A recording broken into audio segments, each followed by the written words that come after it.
Hey guys, thank you for stopping by, joining the channel. Here I will compare the Pixel 5a 5G with the Pixel 3a XL. I'll go through all the basic stuff, but it's important, all the specs, and then I'll tell you what I think about these two phones. Let's go ahead and get started. The Pixel 5a 5G comes with a price of $450, and you can get it straight from Google. And the Pixel 3a XL is not available anymore, and it could only be found on the used market, but you could get it for under $100. So price wise, the Pixel 3a XL comes in at a great used price. $450 for the Pixel 5a 5G is less than half the price of a flagship. So it is not an expensive phone by any means, but it's definitely more expensive now than the Pixel 3a XL on the used market. So the Pixel 5a obviously has 5G, while the 3a XL has a little bit of a slower speeds with LTE, but by no means is that an overall detriment to the phone. The speeds are still pretty good compared to most day-to-day activities. But if you are in a 5G area, the Pixel 5a 5G will definitely be a lot smoother to handle when you're watching video or downloading files or music or movies. The Pixel 5a weighs more at 6.4 ounces, while the 3a XL is 5.89. And overall size, these are very similar.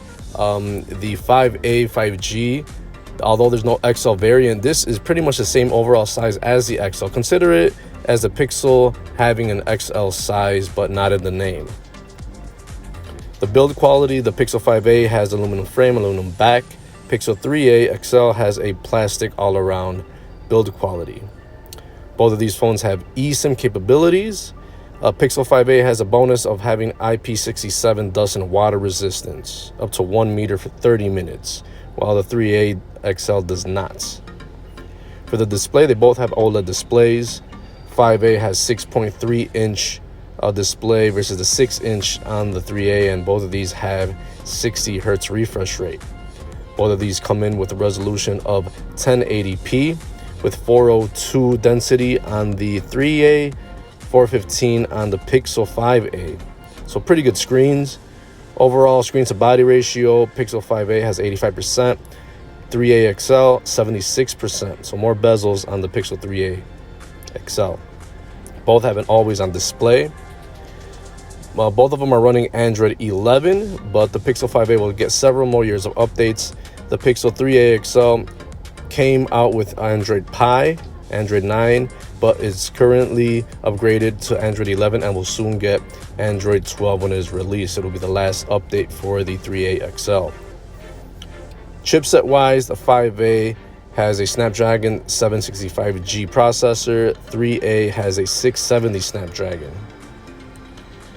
There is internal storage of 128 gigs on the 5a, 64 on the 3a XL. No micro SD card slot for expandable storage. As for RAM, the 5a has 6 gigs, 3a 4 gigs.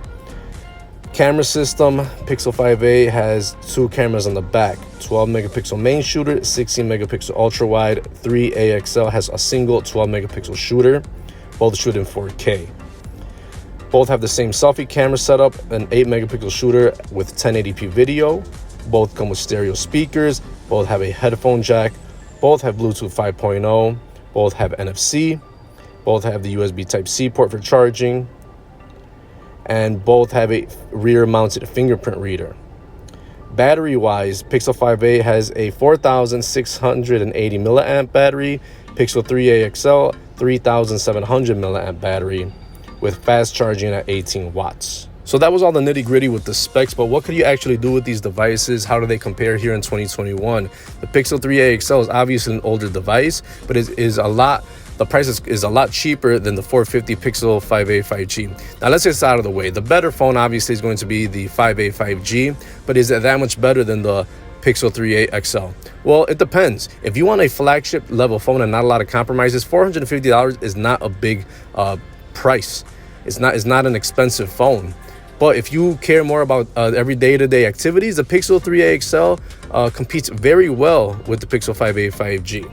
But what are the main differences? Well, the 5a 5G obviously has 5G. Most applications don't require super fast 5G speeds, but it's there. So that's an advantage right there. The size has gotten way bigger, but without being with the XL branding, it has less bezels, so it's overall the screen just pops out more. Build quality, you got aluminum frame, aluminum back on the 5A. That's an advantage versus the plastic on the 3A. You got dust and water resistance, kind of more of a higher end feature. Screen wise, they're pretty much the same quality, and they both are at 60 hertz. 5A will get several more years of updates, so that's a big plus. The chipset is a little bit better, but it's the Pixels are very optimized with its software to run with a lower chipset. So both of these for most day-to-day activities will feel about the same, but obviously all of the opening of apps are going to run a little bit faster on the 5A 5G, but not by much. Storage-wise is double of the 3A XL. Camera-wise, these almost have the same camera setup. Pixel's been using the same camera setup for a while, except now you have an ultra-wide camera on the back, both shooting 4K. Video and pictures are going to be really, really close on both of these devices. Same thing with the selfie camera. Both got that headphone jack. Bluetooth. Both of these will connect happily with your wireless speakers, wireless headphones, your smartwatches. You're not going to see any difference there. They will both work with NFC payment systems. Fingerprint reader is still on the back, which is very reliable.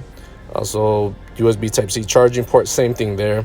A lot of similarities with these phones, but difference in price. Battery is probably the biggest leap in the Pixel series. Pixel finally has a big old battery, will last you 2 days. 3A XL has a 3,700 milliamp battery, which even with an XL battery back in the day, it wasn't even big enough then, and it's still very, very small now, especially since you could only find these used.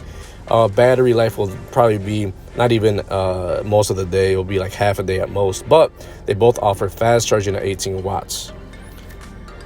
So the biggest differences to me is going to be that the 5A has 5G, it has a bigger battery, and that is the processor just a little bit better.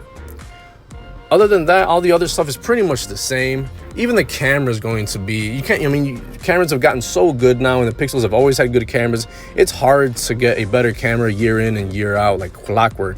And then most people aren't photographers. We're taking quick shots, and then we're going to send them through messaging or social media. Unless you're a professional or you're making some really high resolution 4K video and you know how to shoot and handle a camera, most people are not going to know the differences. So is that worth $450? Well, compared to flagships, and you want flagship qualities, and yeah, $450 is actually a pretty good deal.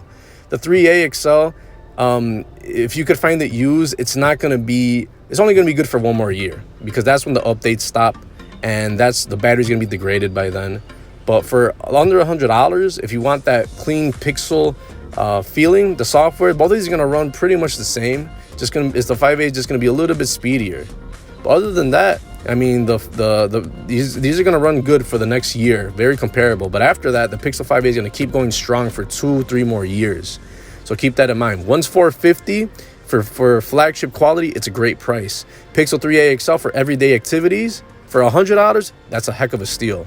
Let me know in the comments below what you think is a better deal. Which one would you get? I mean, both of these will run all your day-to-day apps. You got messaging, you have WhatsApp, you have YouTube, you got movies, you got Disney, you got podcasts, you got your maps, you got your Bluetooth, you got your hotspot. All that stuff is going to work pretty much the same on these devices. Everyday stuff. 99% of people will be happy on with all that going on in both of these chipsets, both of these phones. But you let me know what you think and what are your thoughts on both of these devices. I'll catch you in the next one. Peace out.